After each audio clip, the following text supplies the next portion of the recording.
everyone, my name's Alani. The reading is 53 questions and it has 64 minutes, right?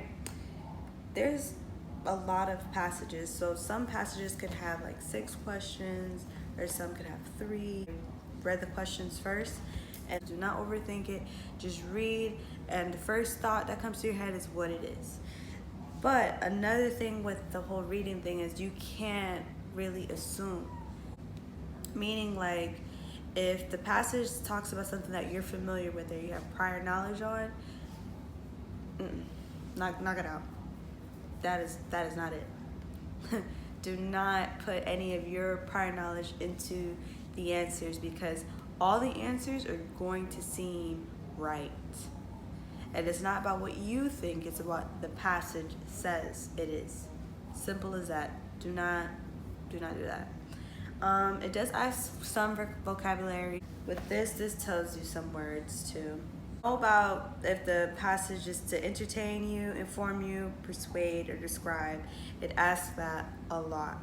It's really the tone of voice that the author has that you really have to pay attention to. So if it's like first person, second person, and how they're, writing about. Also know expository, descriptive, persuasive, narrative, primary source and secondary source.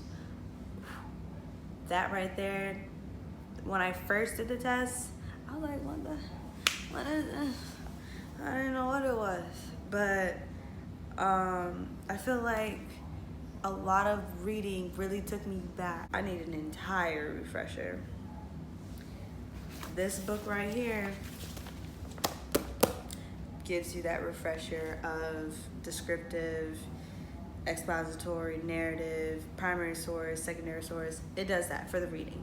It definitely, like 3.4, 3.5, if you do have the book, definitely helps you with that.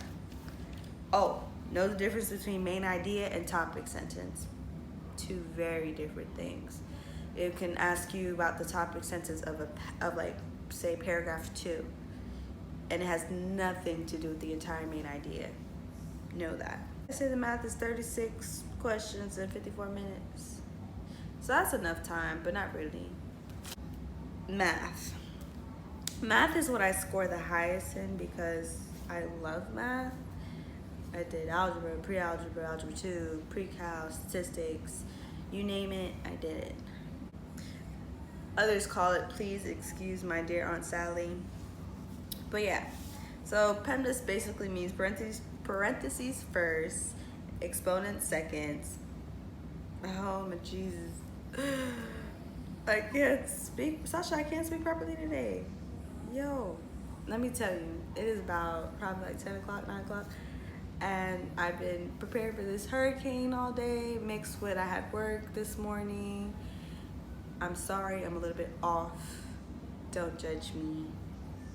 Yeah, so PEMDAS basically means it's like the order of operations of what you do first. So it's gonna have some questions like that. Know all your conversions, know all of it, know grams, know everything, know all of it, know how to convert a decimal to a percent and vice versa, know how to switch it up.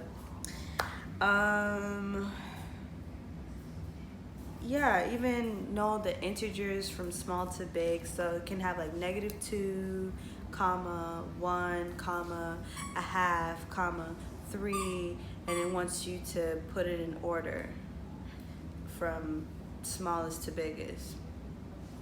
Know that. A little bit of statistics, so know your medians, your modes. I mean, mode means most. Median, I usually just, all the numbers I would do from lowest to biggest, and from there, so say if you have the number twice, you still put it next to each other, and I cross, so you get to the middle. And that's how I get the median. Distribution, no distribution. So like the bell shape, if it's unimodal, if it's normal, right skewed, left skewed. Know your area of rectangle, of a square, of a circle. It definitely asks me the radius. I also did Khan Academy when looking to like refresh my memory on percentages and stuff, because it does ask like, okay, so I don't know if you shop or anything like that, but if you shop and there's a sale of 30% off, it's gonna ask you that. It's gonna ask you, if you have 30% off of this amount, how much is it, or how much are you getting as a sale? So I made straight A's in school, but when it came to ACT, SAT, it just wasn't it for me. But I still made it. But so know your metric system. It asks about milliliters, millimeters, milli everything. Math wasn't my problem. But if you have any questions, please put it in a comment, and if you need to know how to do it, let me know. My favorite part, the anatomy, that's when I used this. I used that, and I made like 150 flashcards, but I made it from the definitions that came in the science part. So like all of this I wrote on flashcards for each section. I didn't even have notes for the science, because I'm just gonna tell you, know everything. Point blank, period. Know all of it. Know all the organ systems. Know everything. Cell parts. Know it all. Know it from front to back. Like, you should be able to build a man after studying anatomy, the respiratory system, cardiovascular, gastro, neuromuscular, reproductive system. Know it all. This system right here, this system that might seem low-key, but not low-key, was on there. I didn't study it the first time, so I was pissed when it started asking me about kidneys, because I didn't know nothing. I didn't know anything. Skeletal system. Know how the bone heals. Know that. Back to the heart. Know the blood flow. Know that. Know how it flows to the heart. Know all that. The skin. Oh, the skin. It asks about epidermis and dermis. Know that. Know it all. Child. It was intense. It asked me so many questions that I was just like, oh gosh, I was crying inside, because it was so in depth. It's not like simple questions. Like, know it all. Know it back and front. I also have this, but in the book version by these people. I don't know if you can see it, but I got it in the book version too, and I looked at that. I did Quizlet. I did it all. When it came to anatomy, I read and read for every day. Like, it became my life of knowing all different parts of the system. I also watched Crash Course, especially because I kind of had to study within like not a good amount of time. Like, maybe first time I never studied. Second time it was like a month. Third time was like a week, but I passed the third time. So already also know about the DNA, chromosomes, know all of that, back and forth. It definitely asks about a double helix, Mendel's law. It asks like 3 or 4 questions. Phenotype, dihybrid cross, yes. Proton, neutrons, know difference between a chemical bond and valence bonds, know that. Diffusion, melting point, boiling point. It asks about all of that. A substance with a pH greater than 7, what is that? Like, all that, know it all. Oh, and this part too, like, which of the following substances contains an ionic bond?